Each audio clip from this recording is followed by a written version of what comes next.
പാടിടും ഞാൻ അവനിൽ. ഹല്ലേലൂയ ഗീതം പാടിടും ഞാൻ എൻ്റെ ജീവിതയാത്രയിൽ. എന്നെ അല്ലലഖിലവും തീർത്തിടും നാൾ നോക്കി പാർത്തിടും ഞാൻ ഉലകിൽ.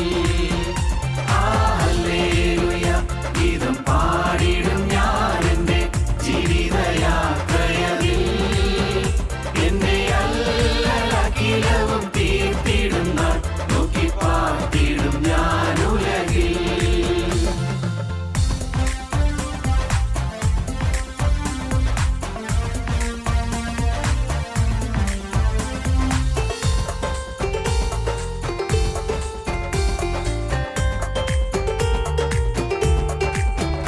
എല്ലാ കാലത്തും ആശ്രയം വെച്ചിടുവാൻ നല്ല സംഗീതമേശുവത്രേ. എല്ലാ കാലത്തും ആശ്രയം വെച്ചിടുവാൻ നല്ല സംഗീതമേശുവത്രേ. പെറ്റ തല്ലതൻ കുഞ്ഞിനെ മറന്നിടിലും കാന്തൻ മാറ്റം ഭവിക്കാത്തവൻ. പെറ്റ തല്ലതൻ കുഞ്ഞിനെ മറന്നിടിലും കാന്തൻ മാറ്റം ഭവിക്കാത്തവൻ. ഹല്ലേലൂയ ഗീതം പാടിടും ഞാൻ എൻ്റെ ജീവിതയാത്രയിൽ. എന്നെ അല്ലലഖിലവും തീർത്തിടും നാൾ നോക്കി പാർത്തിടും ഞാൻ ഉലകിൽ.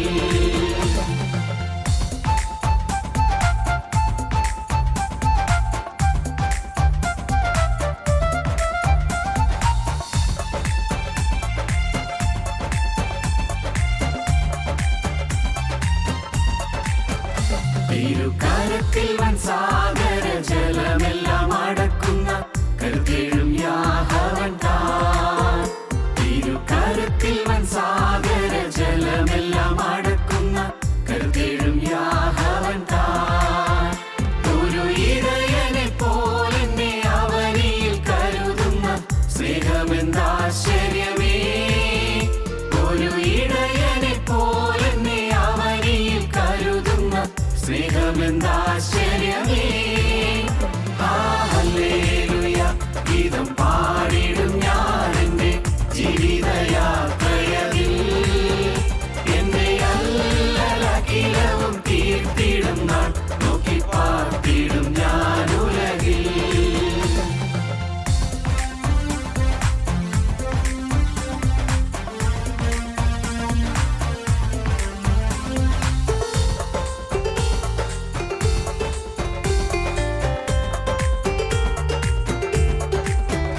ഉള്ളം കലങ്ങുന്ന നേരത്ത് പ്രിയൻ തൻ വാഗ്ദത്തം ഒട്ടിച്ചുണർത്തുമെന്നേ.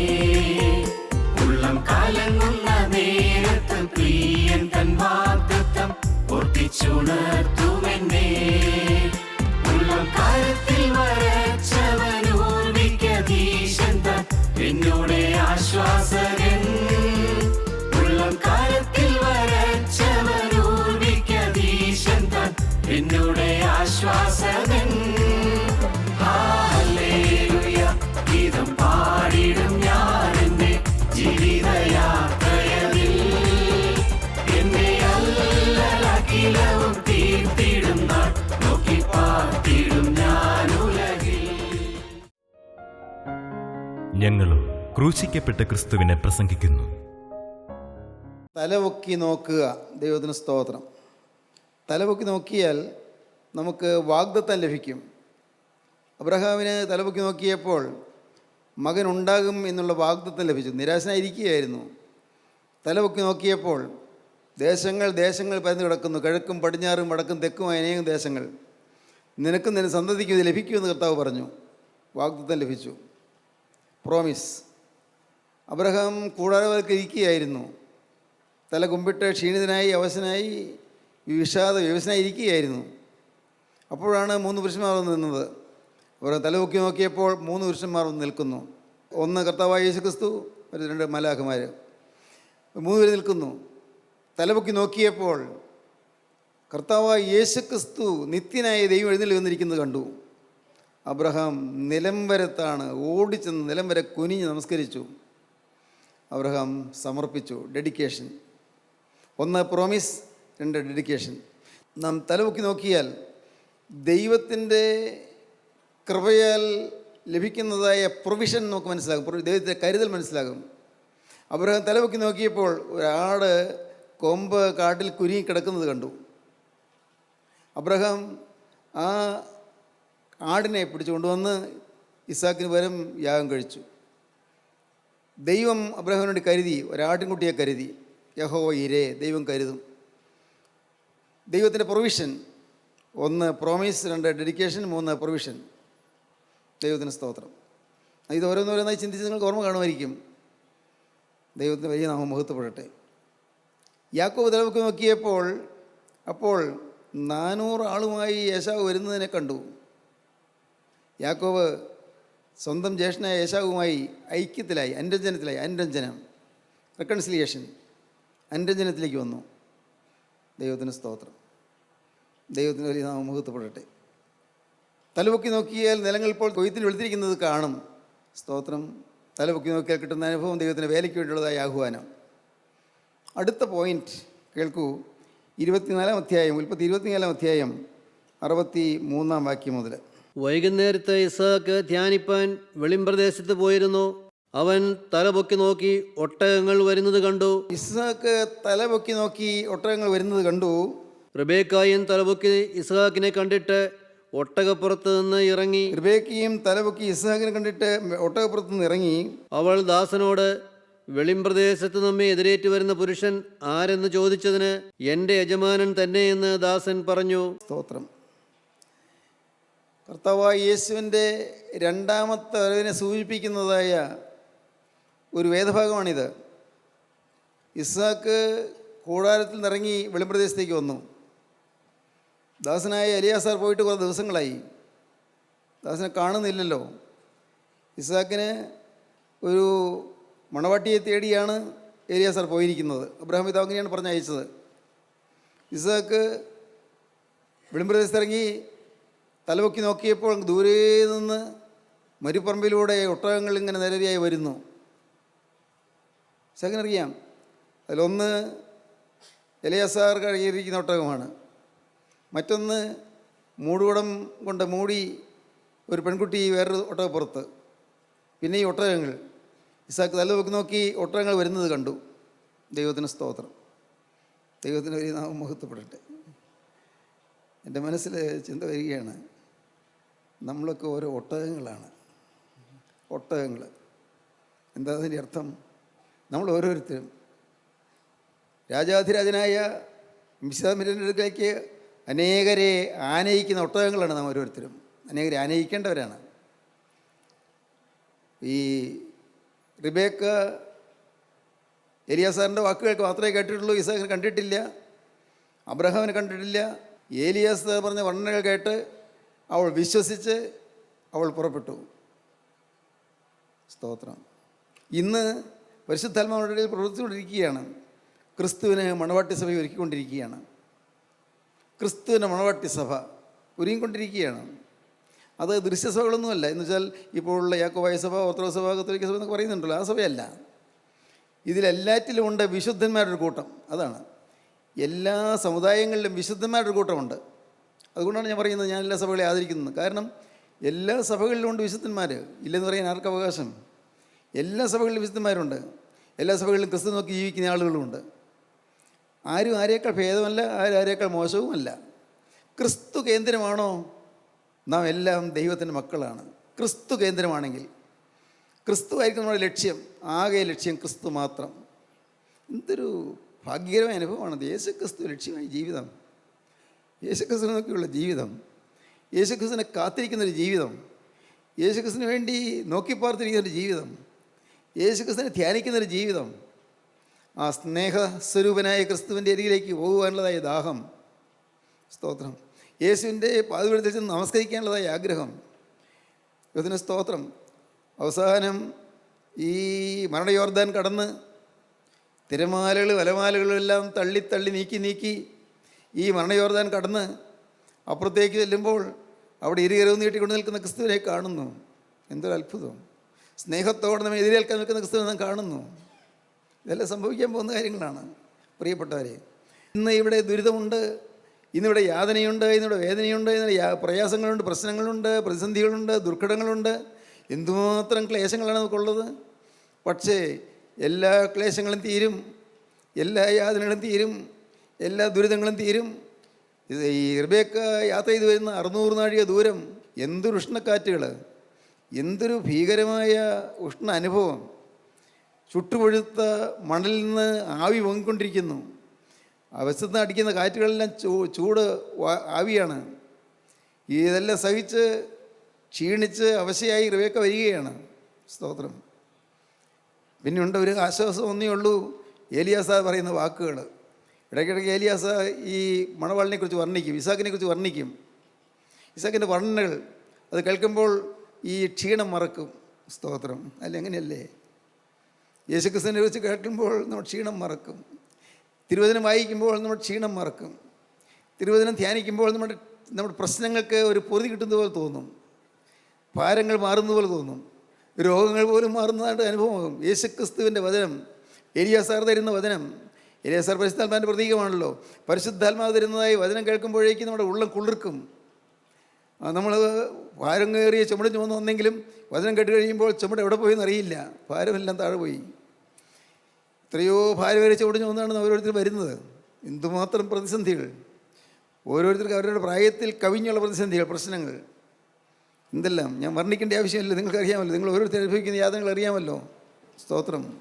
ഉഷ്ണക്കാറ്റ്, ചുട്ടുപഴുത്ത മണൽത്തരികളും വഹിച്ചുള്ള കാറ്റ് വന്ന് വീശുന്നത്. മണൽത്തരികൾ, ചുട്ടുപഴുത്ത മണൽത്തരികൾ ശരീരത്തിൽ നിൽക്കുന്നു. മൂടോടെ ഉണ്ട്, എങ്കിലും പാവം റിബേക്ക ക്ഷീണിതയായിരിക്കുന്നു. ഇടയ്ക്ക് റിബേക്ക ചോദിക്കും, നമ്മൾ എത്താറായോ? ഏലിയാസാർ പറയും, ഇല്ല, ആകുന്നു, ഉടനെ താമസിയാതെ ചെല്ലും. പിന്നെ ഈ മയിലുകൊണ്ട് ഏലിയാസാർ ആശ്വസിപ്പിക്കുക, സാരമില്ല, താമസിയാതെ ചെല്ലും. പിന്നെ ഇടയ്ക്ക് ചോദിക്കും, നമ്മൾ എത്താറായോ? എത്താറായോ? ഇല്ല, കുറച്ചുകൂടി പോകണം. സ്തോത്രം. കുറേ കൂടി നീ സഹിച്ചേ പറ്റൂ, കുറേ കൂടി നീ വഹിച്ചേ പറ്റൂ. ഹല്ലേലൂയ. കുറേ കൂടി നീ അനുഭവിച്ചേ പറ്റൂ, കുറേ കൂടി നിനക്ക് സങ്കടങ്ങൾ അനുഭവിച്ചേ പറ്റൂ. പിന്നെ ഏലിയാസാർ ഈ മണവാളിനെക്കുറിച്ചുള്ള വർണ്ണനകൾ, മോളെ നിനക്കറിയാമോ, അവൻ അപ്പൻ്റെ ഏകജാതനാണ്, അബ്രഹാം പിതാവിൻ്റെ ഓമന പുത്രനാണ്. അവൻ ജനിച്ചപ്പോൾ വീട്ടിൽ ചിരിയുണ്ടായി. അങ്ങനത്തെ ചിരിയാണവൻ. അവൻ ജനിച്ചതോടുകൂടി വീട്ടിൽ ചിരിയുണ്ടായി. അത്ര അനുഗ്രഹിക്കപ്പെട്ട കുടുംബമാണത്. നിനക്കറിയാമോ, അപ്പൻ പറഞ്ഞാൽ അപ്പാടെ കണ്ണു മനസ്സ് അനുസരിക്കുന്ന മോനാണ്. ഇത് കേൾക്കുമ്പോൾ ക്ഷീണം മറക്കുകയുള്ളു. എല്ലാം അങ്ങനെയുള്ള ഒരാളെയാണല്ലോ എനിക്ക് കെട്ടാൻ പോകുന്നത്, എൻ്റെ മണവാളനാകാൻ പോകുന്നത്. അങ്ങനെയുള്ളൊരു ഇസാക്ക് കൊള്ളാമല്ലോ. അവൾ ചിന്തിക്കുകയാണ്. ഇസാക്കിൻ്റെ കാര്യങ്ങൾ ഓരോന്നിങ്ങനെ വർണ്ണിച്ച് കേൾപ്പിക്കും, ഓരോന്നിങ്ങനെ വർണ്ണിച്ച്. ഇസാക്കിൻ്റെ സ്വഭാവ മേന്മകൾ, സ്വഭാവ ഗുണങ്ങൾ, അപ്പനോടുള്ള അനുസരണം, അമ്മയുള്ളതായ വിധേയത്വം, വീട്ടിൽ ചിരി, ദൈവത്തിന് സ്തോത്രം, വീട്ടിലാകെ സന്തോഷം, ഇതെല്ലാം വർണ്ണിച്ച് കേൾപ്പിക്കുമ്പോൾ അവളുടെ ക്ഷീണം മറക്കും. പിന്നെയും കുറച്ചങ്ങ് പോകുമ്പോഴേക്കും ക്ഷീണം. അവിടെ ഇനി എന്ത് ദൂരമുണ്ട്, ഇനി എത്ര ദൂരമുണ്ട്, ഇനി എത്ര ദൂരം. സ്തോത്രം. ദൈവത്തിന് സ്തോത്രം.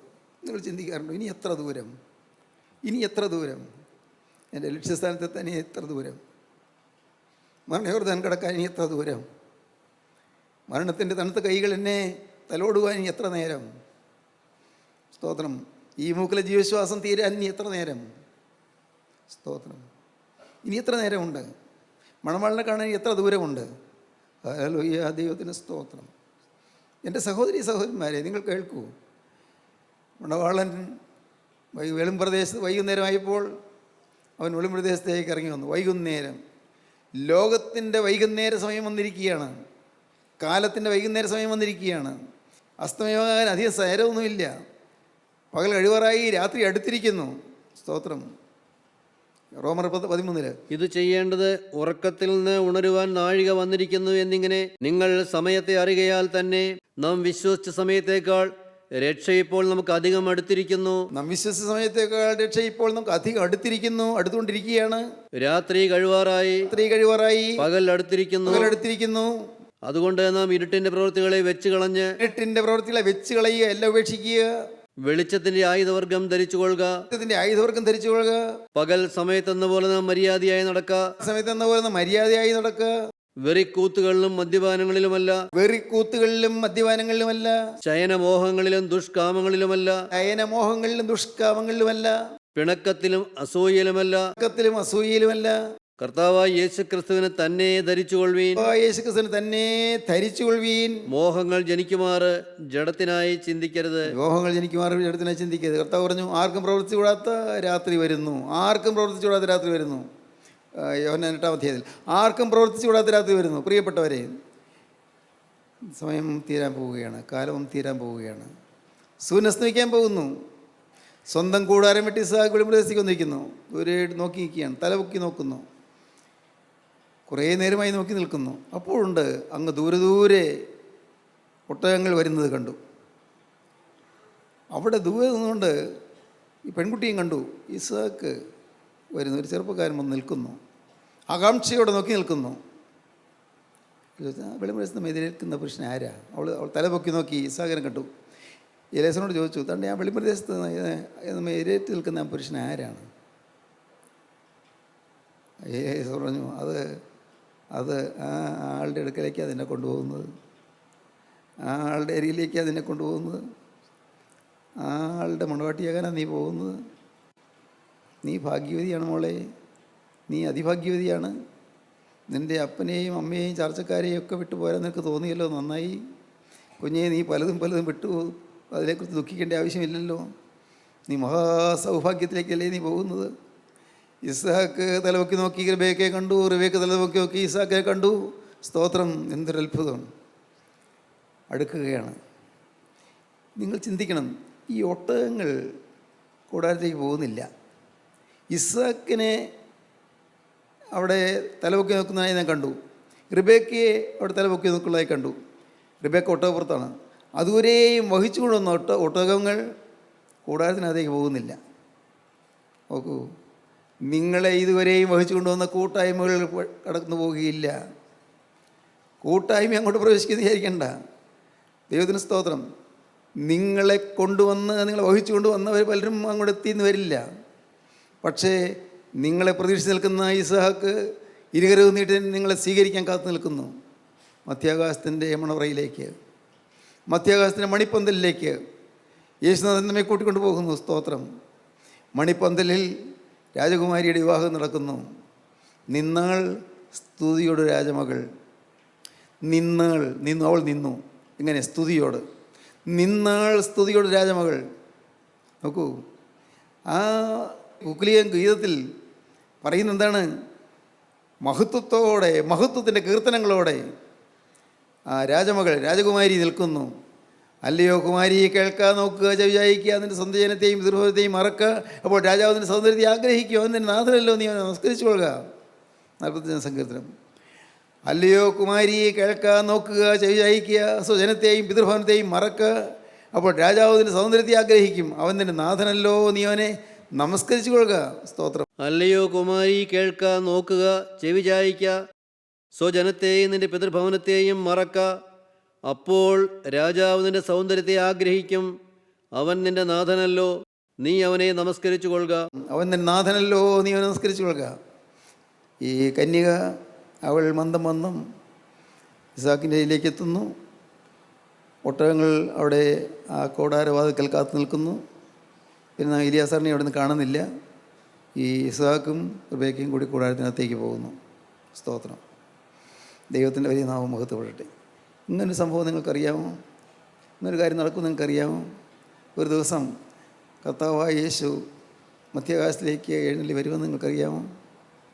മധ്യാകാശത്തിലേക്ക് വരുമ്പോൾ അവൻ്റെ കാഹളനാദം മുഴങ്ങുമ്പോൾ, ഗംഭീര ശബ്ദം മുഴങ്ങുമ്പോൾ, പ്രധാനതനായ മീഖായേലിൻ്റെ ശബ്ദം മുഴങ്ങുമ്പോൾ നിങ്ങളും പറക്കും. നിങ്ങൾക്കറിയാമോ? പറന്നെത്തുന്നത് നിങ്ങൾക്കറിയാമോ? അവിടെ ചെല്ലാൻ നിങ്ങൾ ഒരുങ്ങിയിട്ടുണ്ടോ? മധ്യാകാശത്തിൻ്റെ മണവറയിലേക്ക് കടക്കാൻ നിങ്ങൾ ഒരുങ്ങിയിട്ടുണ്ടോ? സ്തോത്രം! അതാണ് നമ്മുടെ ശുശ്രൂഷ. കർത്താവ് ഏൽപ്പിച്ച ശുശ്രൂഷ അതാണ്. ഈ ദീർഘയാത്ര, ദൂരം, ക്ലേശം, ഭാരം, ആകുലം എല്ലാമുള്ള യാത്ര കഴിഞ്ഞ് ഒരു വിശ്രമത്തിൻ്റെ സംഘത്തിലേക്ക് കടക്കും. സ്തോത്രം! ഇന്ന് കണ്ണീരാണ്, ഇന്ന് രോഗമാണ്, ഇന്ന് കുത്തിത്തിരിപ്പുകളുണ്ട്, ഇന്ന് ജോലി സ്ഥലത്ത് പ്രയാസങ്ങളുണ്ട്, ഇന്ന് അർഹിക്കുന്ന ശമ്പളം കിട്ടുന്നില്ല. അർഹിക്കുന്ന നന്മകൾ കിട്ടുന്നില്ല. ശരിയാണ്, ഇന്നങ്ങനെയാണ്. പക്ഷേ എല്ലാറ്റിനപ്പുറം ഒരു സമാധാനത്തിൻ്റെ സ്വർഗീയ കവാടം നമുക്ക് വേണ്ടി തുറന്നിരിക്കുന്നത് നിങ്ങൾക്ക് അറിയാമോ? സ്തോത്രം. അങ്ങോട്ടാണ് നമ്മുടെ യാത്ര. ഇന്ന് പോലൊരു ദിവസം നാം അവിടെ ചെല്ലും. രാജാധിരാജൻ മണ്ണറയ്ക്കെത്തിയെല്ലും. ഒരു ദിവസം നാം എല്ലാം കണ്ണടയും. ഓരോ ദിവസങ്ങളിൽ ഓരോ ദിവസം എപ്പോഴും ആരെങ്കിലും അറിയാൻ പാടില്ലല്ലോ. ഓരോരുത്തരും എന്നാണ് കടന്നു പോകുന്നത് ആർക്കറിയാൻ പാടില്ലല്ലോ. ദൈവത്തിന് സ്തോത്രം. മക്കൾ കർത്താവിൻ്റെ കൃപയാൽ യേശുവിൽ ആശ്രയിച്ച് നിൽക്കുന്നു.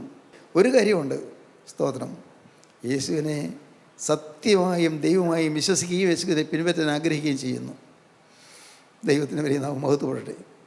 നിങ്ങളോട് ഞാൻ വളരെ എളിമയോടെ പറയട്ടെ, നിങ്ങളുടെ ജീവിതത്തിൽ കർത്താവിന് രണ്ടാമത്തവരിന് വേണ്ടി ഒരുങ്ങാൻ ഇനി താമസിക്കരുത്. യേശുക്രിസ്തുവിന് രണ്ടാമത്തവരിന് വേണ്ടി ഒരുങ്ങാൻ ഇനി താമസിക്കരുത്. ഒട്ടും വൈകരുത്. എത്രയും വേഗം നിങ്ങൾ ഒരുങ്ങിക്കൊള്ളുക. കളങ്കം ഒന്നുമില്ലാത്ത മണവാട്ടിയായി നിൽപ്പാൻ നിങ്ങൾ ഒരുങ്ങിക്കൊള്ളുക. തേജസ്സിൻ്റെ നീതി വസ്ത്രം ധരിച്ചുകൊണ്ട് നിൽപ്പാൻ ഒരുങ്ങിക്കൊള്ളുക. തേജോ വസ്ത്രം ധരിച്ചുകൊണ്ട് നിൽക്കുക. ദൈവത്തിന് സ്തോത്രം. തേജസ്സിൻ്റെ വസ്ത്രം, അനുഗ്രഹീതമായ കല്യാണ വസ്ത്രം പതിച്ചുകൊണ്ട് നിൽക്കുക. മന്ത്രകോടി കൊടുത്തുകൊണ്ട് നിൽക്കുക. ഈ മണവാളിനെതിരേൽപ്പാൻ മന്ത്രകോടി കൊടുത്തുകൊണ്ട് നിൽക്കുക. സ്തോത്രം. ദൈവമേ, ദൈവത്തിന് സ്തോത്രം. ഉണ്ടോ? ഇന്ന് മന്ത്രകോടി കൊടുത്തിട്ടുണ്ടോ? വിരിപ്പാവ് കൊടുത്തിട്ടുണ്ടോ? ഇല്ല പ്രിയരെ, ഉണ്ടായിരുന്നു. കീറിപ്പോയി. വിരിപ്പാവ് കീറിപ്പോയി. മണവാളിൻ്റെ മുമ്പിലേക്ക് ചെല്ലുമ്പോൾ കല്യാണ വസ്ത്രം ഇല്ല, വിരിപ്പാവ് കീറിപ്പോയി. ചിലർക്ക് വിരിപ്പാവുണ്ട്, മന്ത്രകോടിയുണ്ട്, പക്ഷേ അതിൽ ചെളി പറ്റിയിരിക്കുന്നു. ചെളി പറ്റിപ്പോയി. ഇവിടെ എല്ലാമോ ചെന്ന ചെളി പറ്റി. ലോക ഇമ്പങ്ങൾ പറയുകയാണ് ചെളി പറ്റി. ചീത്ത പടങ്ങൾ കണ്ട് ചെളി പറ്റി. അശുദ്ധ കൂട്ടുകെട്ടുകൊണ്ട് ചെളി പറ്റി. സ്തോത്രം. ഇല്ലേ? അല്ലേ? അങ്ങനെയല്ലേ? ചിന്തിച്ച് നോക്കൂ. ദൈവത്തിന് സ്തോത്രം. ചെളി പറ്റിയെങ്കിൽ പുതിയ വസ്ത്രം തരാൻ കർത്താവ് തയ്യാറാണ്. വേഗം മേൽത്തരമായ അങ്കി കൊണ്ടുവന്നതിനെ ധരിപ്പിപ്പീൻ. വേഗം മേൽത്തരമായ അങ്കി കൊണ്ടുവന്നതിനെ മേൽത്തരം അങ്കി ധരിപ്പിക്കും. ഇന്ന് മടങ്ങി വന്നാൽ മാത്രം മതി, വേറെ ഒന്നും വേണ്ട. വേഗം മേൽത്തരമായ അങ്കി കൊണ്ടുവന്നതിനെ ധരിപ്പിപ്പീൻ. ഇവൻ്റെ കാലിന് ചെരിപ്പിടുവിപ്പീൻ. ഇവൻ്റെ കൈക്ക് മോതിരമിടുവിപ്പീൻ. തടുപ്പിച്ച കാളക്കുട്ടി ഇറക്കുവീൻ. ഇന്ന് വിരുന്നാഘോഷിക്കാം. സ്തോത്രം. അങ്ങനെ അവിടെ ആനന്ദിച്ച് തുടങ്ങി. സ്നേഹിതരെ, നിങ്ങൾക്ക് ആനന്ദം തുടങ്ങണമോ? ആത്മീയമായ ആനന്ദം തുടങ്ങണമോ? ആത്മീയമായ സന്തോഷത്തിലേക്ക് നിങ്ങൾക്ക് വരണമോ? ജീവിതം പ്രശോഭിതമായി തീരണമോ? അനുഗ്രഹീതമായ നല്ല ഭാവി നിങ്ങൾക്ക് നേടണമോ? വരും ക്രിസ്തു നിങ്ങളുടെ അരികിലേക്ക് വരികയാണ്. നിങ്ങൾക്ക് വസ്ത്രം മാറിത്തരാൻ ക്രിസ്തു വരുന്നു. അലങ്കാര വസ്ത്രം ധരിപ്പിക്കാൻ ക്രിസ്തു വരുന്നു. ഉത്സവ വസ്ത്രം ധരിപ്പിക്കാൻ ക്രിസ്തു വരുന്നു. നിങ്ങളുടെ വിരിപ്പാവിലൊന്ന്, ഈ മണവാട്ടിയുടെ വിരിപ്പാവിലൊന്നതായ കേടുകളും പാടുകളും എല്ലാം മാറ്റി പുതിയ വിരിപ്പാവ് തരാൻ ക്രിസ്തു വരുന്നു. മണവാളം വരുന്നു. നിങ്ങളെ പുതിയ വസ്ത്രം ധരിപ്പിച്ച് നിങ്ങളെ അങ്ങോട്ട് മണവറയിലേക്ക് കൂട്ടിക്കൊണ്ട് പോകും. ദൈവത്തിന് സ്തോത്രം. സ്വർഗീയ മണവറയിലേക്ക് കൂട്ടിക്കൊണ്ട് പോകുന്നൊരു ദിവസമുണ്ട്. എൻ്റെ കർത്താവിന് സ്തോത്രം. ഇതാ ഞാൻ വേഗം വരുന്നു എന്ന് കർത്താവ് വിളി ചെയ്യുന്നു. ഞാൻ വേഗം വരുന്നു. ആമേൻ. കർത്താവായ യേശുവേ, വേഗം വരേണമേ. സ്തോത്രം. വെളിപ്പാട് പുസ്തകം അവസാനിപ്പിക്കുന്നിടത്ത് തൊട്ടു മുമ്പ് കാണുന്നത് എങ്ങനെയാണ്? കർത്താവായ യേശുവേ, വേഗം വരേണമേ. കർത്താവായ യേശു ക്രിസ്തുവിൻ്റെ കൃപ നിങ്ങൾ എല്ലാവരോടുകൂടി ഇരിക്കുമാറാകട്ടെ എന്ന് പറഞ്ഞാണ് വെളിപ്പാട് പുസ്തകം അവസാനിക്കുന്നത്. യേശു ക്രിസ്തുവിൻ്റെ കൃപയാണ് നിങ്ങൾ സന്ധിക്കുന്നത്. ആ കൃപയാണ് നിങ്ങളുടെ അരികിലേക്ക് വന്നിരിക്കുന്നത്. ആ കൃപയാണ് നിങ്ങളെ ഉദ്ധരിക്കുന്നത്. ആ കൃപയാണ് നിങ്ങൾ വീണ്ടെടുക്കുന്നത്. ആ കൃപയാണ് നിങ്ങളെ വിളിക്കുന്നത്. പേർ ചൊല്ലി വിളിക്കുന്നത് ദൈവത്തിൻ്റെ കൃപയാണ്. നിങ്ങളാരെയും ചെറുതായി കർത്താവ് കാണുന്നില്ല. നിങ്ങളെല്ലാവരെയും വിലയേറിയവരായിട്ടാണ് കർത്താവ് കാണുന്നത്. അതുകൊണ്ടാണ് നിങ്ങളെ വസ്ത്രം ധരിപ്പിക്കാൻ കർത്താവ് വന്നിരിക്കുന്നത്. ചെളിയുള്ള വസ്ത്രം മാറ്റിക്കളയാൻ കർത്താവ് വന്നിരിക്കുന്നത്. നിങ്ങളുടെ അഴുക്ക് പറ്റിയ വസ്ത്രം മാറ്റിക്കളയാൻ കർത്താവ് വന്നിരിക്കുന്നത്. അഴുക്കുള്ള വസ്ത്രം ഉരിഞ്ഞു കളയുക. സംശയിക്കേണ്ട, ഉരിഞ്ഞു കളയുക. പഴയ വസ്ത്രത്തെ ഉരിഞ്ഞു കളയുക. എല്ലാം കളയുക. പുതിയ വസ്ത്രം കർത്താവ് തരാൻ നീട്ടിയിരിക്കുകയാണ്. നീട്ടിക്കൊണ്ട് നിൽക്കുന്നു. വാങ്ങുമോ നിങ്ങൾ? യേശുവിൻ്റെ കരങ്ങളിൽ നീ വിശുദ്ധ വസ്ത്രം വാങ്ങുമോ? യേശുവിൻ്റെ കരങ്ങളിൽ നീതിയും വസ്ത്രം വാങ്ങുമോ? യേശുവിൻ്റെ കരങ്ങളിൽ നിന്ന് കല്യാണ വസ്ത്രം വാങ്ങുമോ? യേശുവിൻ്റെ കരങ്ങളിൽ നിന്ന് വിചിത്ര വസ്ത്രം വാങ്ങുമോ? യേശുവിൻ്റെ കരങ്ങളിൽ നിന്ന് വിശേഷ വസ്ത്രം വാങ്ങുമോ?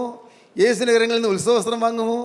യേശു ക്രിസ്തുവിൻ്റെ കരങ്ങളിൽ നിന്ന് ഈ അനുഗ്രഹീതമായ തിരുവസ്ത്രം ധരിച്ചുകൊണ്ട് ശോഭയുള്ള മണവാട്ടിയായി ക്രിസ്തുവിനെ വിളിച്ചെന്ന് നിൽക്കാൻ നിങ്ങൾ തയ്യാറാകുമോ? എല്ലാം ചെയ്തു തരുന്നവൻ തികയ്ക്കുന്നതാ വന്നിരിക്കുന്നു. എല്ലാം പൂർത്തീകരിക്കുന്നതാ വന്നിരിക്കുന്നു.